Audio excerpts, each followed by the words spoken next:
Welcome to Help Me Understand, episode 31. We're going to talk about fasting and get right to the point while the video plays instantly as you scroll Facebook, because this is a topic that is hard for us to dig into. Most of the time it's something we think isn't really relevant to us. But every year as a church we encourage people to fast and to go about that in some different kinds of ways, but all really operating under the same set of principles. So we want to talk about the principles of the why behind the fasting. Really a natural connection. So if you watched last week, if you listened to last week, we talked about prayer, and one of the ways that I think that even is complementary to prayer is the practice of fasting. So yeah, I'm excited to talk about that. Yeah, so if you're not engaged in our 21 days of prayer, you can find here on our YouTube page. You say page? Channel. I think it's page. Channel. Yeah, YouTube channel. You can find all the other videos at this point, which we're 4 or 5 days in, and you can follow along. So basically just watch a video and dig into a little short portion of scripture every day, and we're praying for God to move as we begin a brand new year together. Lord knows we need it. Oh man. In all the most serious of ways we could say that. Yeah.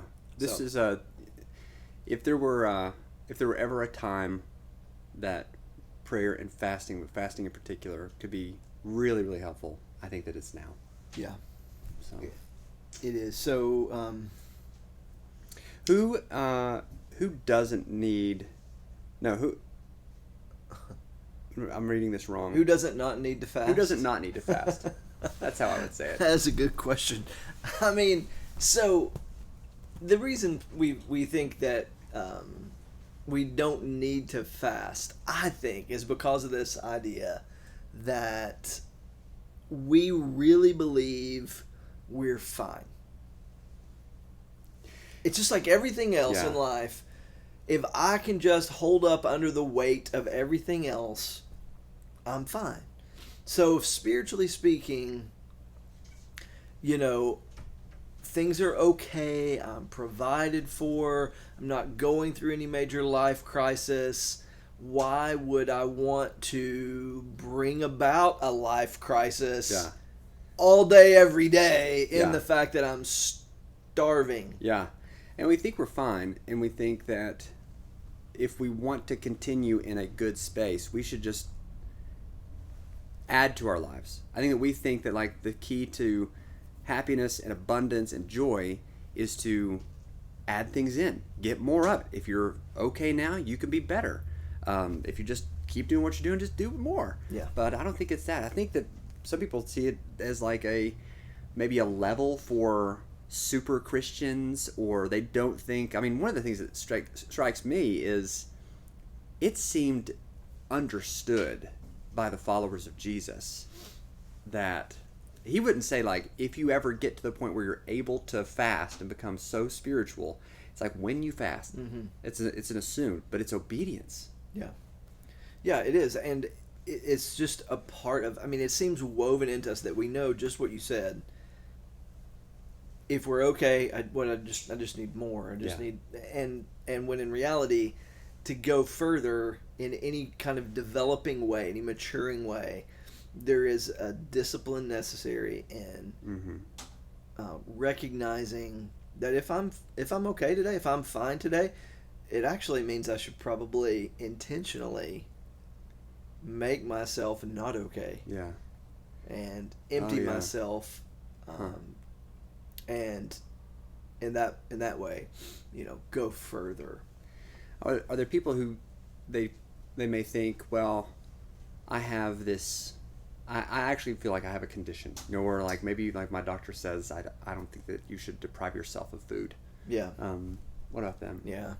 I think most of us can deprive ourselves of food. That is, it just is like,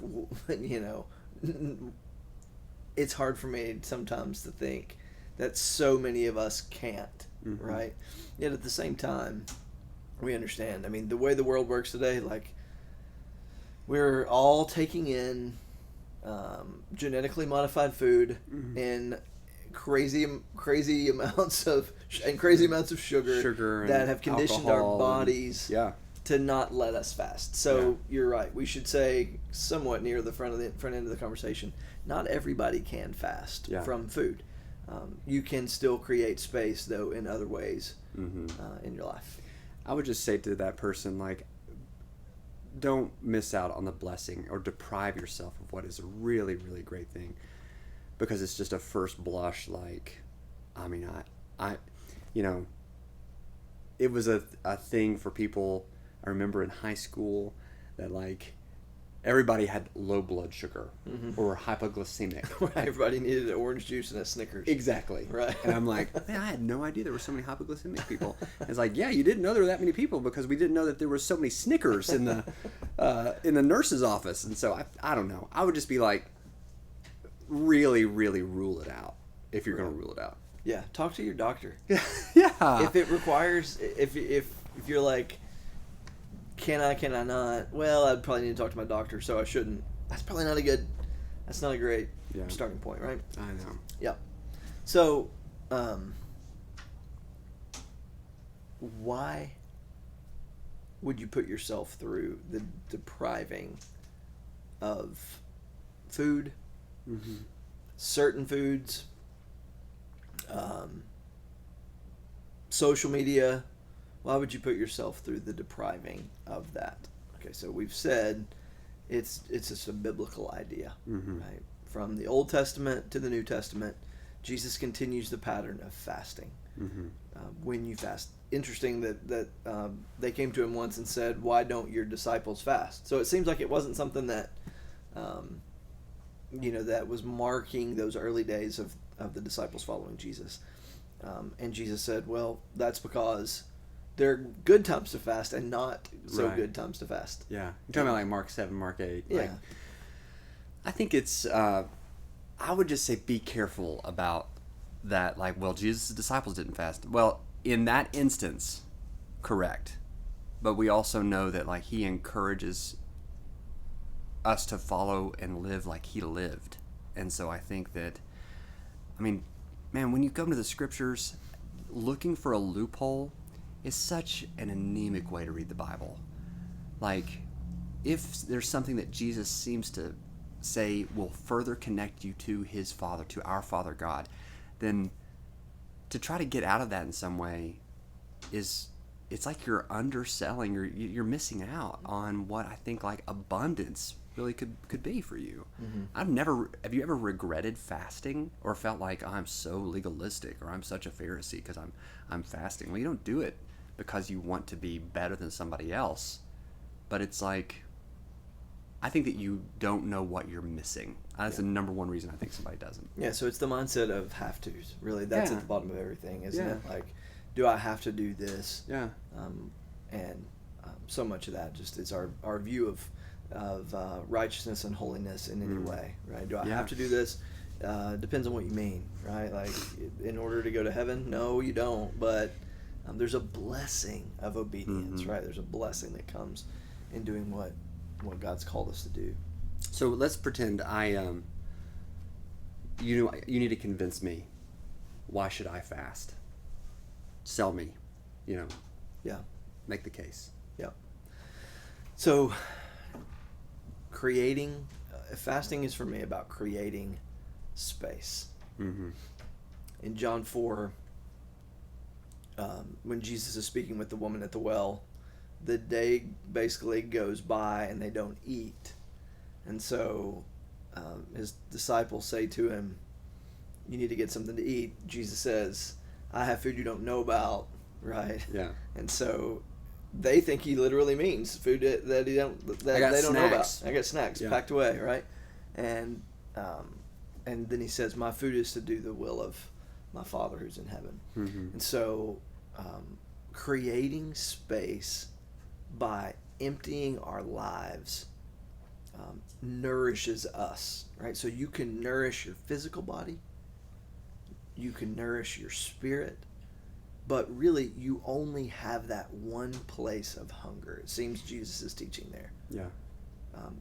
I don't think he's saying he wasn't physically hungry. I think he was just saying he was supplied, he was nourished, he had what he needed.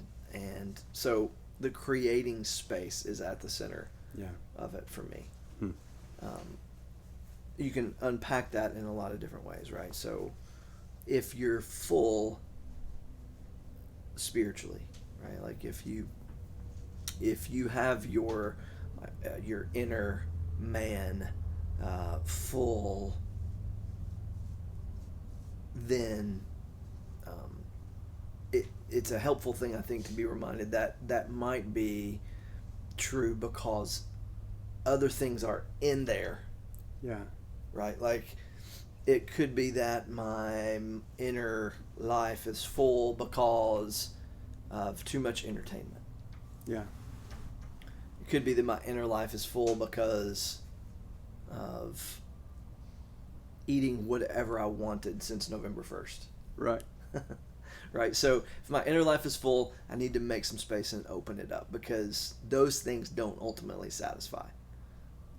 Yeah. I think that's a really good point. I think it's I think I get so used to whatever that feeling is. I'm like confusing dissatisfaction with what it means to be actually full. And so it's like I'm good with a substitute. Mm-hmm. You know, which is not a great place to be, which is why I need to fast. Yeah. In Psalm 63 it says, "My soul will be satisfied as with the richest of foods." Yeah. I think that's interesting. So he's talking about seeking the Lord, and so after you've had a great meal, right? You know that feeling of, Oh yeah. I mean, maybe ate too much and pushed past just the satisfied thing, but Yeah. like when you've had a really good meal and you kind of look back and you go, I am so glad I ate that. Yes. Right? Like, even if it wasn't, it didn't match your macro count for the day, There's it was just that like, wad the napkin up. yeah, no regrets. Boom. Yes. Done. Yeah. Right? Like, that's what can actually happen when you seek the Lord and He begins to fill up those spaces in your body and in your life. That's true. Yeah. There are a lot of bullet points we could probably point out here. So there's the humility aspect of fasting, Mm-hmm. the mourning aspect of fasting. Have you ever? I haven't, so I'm asking you. You ever fasted because you were sad, or like to just identify with sadness? I think that's something that I miss out on in fasting. It doesn't. Yeah, I haven't, and I think it's just because it doesn't occur to me, or maybe that's just an ignorance thing. Like I haven't read, or found that to be helpful. Yeah, Because I just haven't done it. So, I think that. I think unintentionally, like when I am so sad, or if I'm like agonizing, I don't feel like eating, mm-hmm. and I think that it's like maybe I think maybe a tendency is like I just need to eat something. Yeah. That'll make me feel better. And Right. maybe I don't.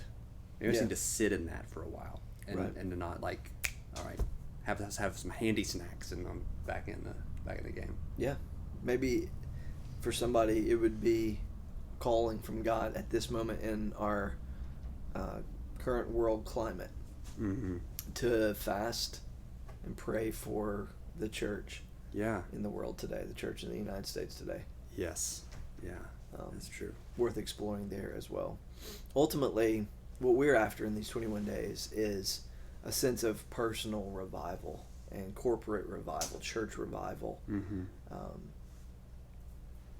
Continuing to do what you've always done will produce the results. Same results, right? I don't even know the clever way to say that. There is a clever way to say that. If you always do what you've always done, you'll always get what you always got. That's what it is. Isn't that how it Nice. says? So, fasting is a reminder every year for us. And it shouldn't just be over the course of the 21 days, but it's a reminder. Just break the routine. Yeah. Break the habit. Create some space. Make yourself hungry in some way. And dig in for personal revival. Yeah. And if nothing else, like it feels good to do something that's hard. Yeah. Just for the very fact that you are not a prisoner to your fleshly desires. You have say-so over your body. Yeah. And what is there to lose Yep. besides the weight? Yeah. So for lots of details on how to fast, why to fast, go to our website, arrowhead.church/prayer, and there you can click a link. We'll take you to website Campus Crusade for Christ, now affectionately known as Cru, and all the details of ways to get started are there if you'd like to talk about that. Some experiences, possibly some helpful practices. I'm amazed by your ability to just flip it off. Monday, you're going hard. Like, eat on Saturday, Sunday. Yes. For me, it takes a day or two to kind of ease in, back off, slow the roll, and get into a good rhythm of fasting. I don't know. It's a lack of discipline, but I know that it's like I'd rather have the cold turkey, the day or so of adjustment, and then it's okay. Yeah. I don't know if it's good or bad. Yeah. So at any point through these 21 days, jump in. You didn't have to start on Monday. Yeah. Start now. Yep. Let's go for it. Do it. Thanks for listening. Hey, we'll see you next week for what will be episode 32 of Help Me Understand, and we look forward to seeing you then.